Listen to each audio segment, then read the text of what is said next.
पाणीपाग विभाग द्वारा 11 जिला को अलर्ट जारी। राज्य में शीतर लहरी जारी रहता बेले कुहुड़ी कारण जनजीवन एक प्रकार अस्तव्यस्त हो पड़ी। यह विभिन्न स्थान में यातायात बाधाप्राप्त होती।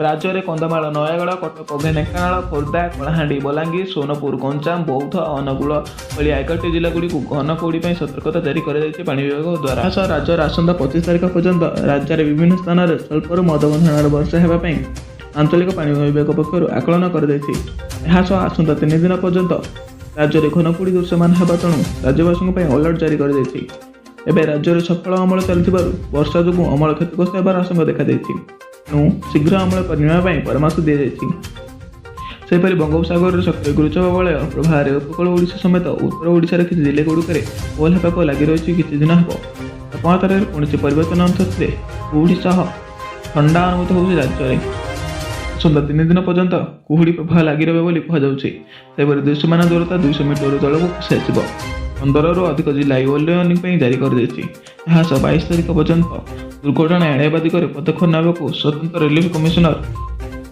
पक्षर जिलापाल और एसपी मानक निर्देश दी जाइछि। राज्य में धीरे धीरे शीत कमी किंतु कुहुड़ी करुछि कलबल राज्यवासी कुहुड़ी गतकाली 11 जिले में वार्निंग जारी करथिला पाणीपाग विभाग। तेज कंधमाल नयागढ़ खोर्धा गंजाम कलाहांडी बलांगीर सोनपुर बौद्ध कटक आदि जिला को वार्निंग जारी कर पाणीपाग विभाग द्वारा। राज्य में 22 तारिख पर्यंत घन कुहुड़ी आशंका रही। सोमवार अर्थात आज 19 और मंगलवार 15 जिला को वार्निंग जारी कर पाणीपाग विभाग। पाणीपाग जो एथपाई सतर्क रहा स्वतंत्र रिलीफ कमिशनर जिला प्रशासन गुड़ी निर्देश दी जाए तेणु कुहुड़ी जनित दुर्घटना एड़ाइबा आवश्यक पदक्षेप नेबाकू परामर्श दी जाए।